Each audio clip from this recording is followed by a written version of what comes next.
بیٹا کی شادی ہو رہی ہے، بیٹی والے سے باپ کہہ رہا ہے، بیٹی والے سے بیٹا کا باپ کہہ رہا ہے 200 باراتی آئیں گے۔ جب گنتی ہوئی تو 420 نکلے۔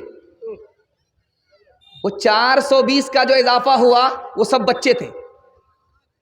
تو اب بیٹی والے نے کہا کہ آپ نے کہا تھا 200، یہاں آپ 420 لے کر کے آئے۔ کہا وہ بچے، تو کیا یہ بچے بن باپ کے ہیں؟ آپ نے 200 کا اضافہ کر دیا، 420۔ کھلانا تھا تو اپنے گھر پر بٹھا کر کے کھلاتے۔ حلوائی کی دکان، نانا جی کا فاتحہ۔ دھیان سے رکھیے گا، آج شادی اتنی مہنگی ہو چکی ہے، اتنی مہنگی ہو چکی ہے کہ اب کچھ اور ہو رہا ہے۔ مسلمان لڑکا غیر مسلم کو لے کر کے بھاگ نہیں رہا ہے، غیر مسلم لڑکا مسلمان لڑکی کو لے کر کے بھاگ نہیں رہا ہے، بلکہ مسلمان لڑکی غیر مسلم کو لے کر کے بھاگ رہی ہے۔ جانتے ہیں ایک سال میں کتنی مسلمان کی لڑکی غیر مسلم لڑکے کو لے کر کے بھاگی؟ 3 لاکھ کی تعداد۔ جانتے ہیں کیوں؟ اس کی وجہ یہ ہے، غریب بچوں کے لیے جوانی کے دہلیز پر پہنچنے کے بعد رشتہ بغیر پیسے کے نہیں آ رہا ہے۔ اب اس نے غلطی کیا کہ جو ملا اس کے ساتھ بھاگ گئی۔ اب جانتے ہیں کتنا بڑا نقصان ہوا؟ آبرو الگ گئی، ایمان الگ گیا، باپ بھی ذمہ دار، یہ سماج بھی گنہگار۔ آج جو مسلمان پیسے والے ہیں وہ کتا پالتے ہیں، غریب کو نہیں پالتے۔ کتا کتنا مہنگا ہوتا ہے جانتے ہیں؟ 2 لاکھ کا کتا ہوتا ہے، اور اس کے پیچھے ڈاکٹر بھی ہوتا ہے، اس کے پیچھے نوکر بھی ہوتا ہے۔ کتے کی شادی بھی ہوتی ہے، اس میں بارات بھی آتی ہے، اور یہ بارات میں کون لوگ ہوتے ہیں؟ انسانی کتے ہوتے ہیں۔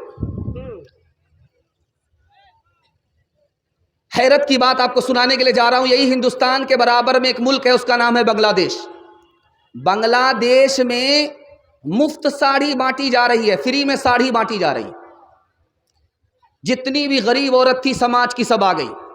اس بھیڑ میں 19 عورت کچل کر کے مر گئی، 19 عورت کچل دی گئی اور وہ مر گئی۔ اس کو کیا ملا؟ ساڑھی نہیں ملی، بلکہ کفن ملا۔ ہر سال ہندوستان میں 15 سے 20 ہزار لوگ ایڑیاں رگڑ کر کے غریبی کی وجہ سے مر جاتے ہیں۔ ہم کو جھوٹی شان دکھانے کے لیے پیسہ ہے، غریبوں کی جان بچانے کے لیے ہمارے پاس پیسہ نہیں ہے۔ آپ جانتے ہیں کہ جب آدمی کتے کو دیکھتا ہے، جوان کتے کو، تو وہ ٹانگ اٹھا کر کے پیشاب کرتا ہے۔ یہ راز کیا ہے میں آپ کو بتانے کے لیے جا رہا ہوں۔ آپ کتے کو دیکھیں گے وہ ٹانگ اٹھائے گا، پیشاب کرے گا۔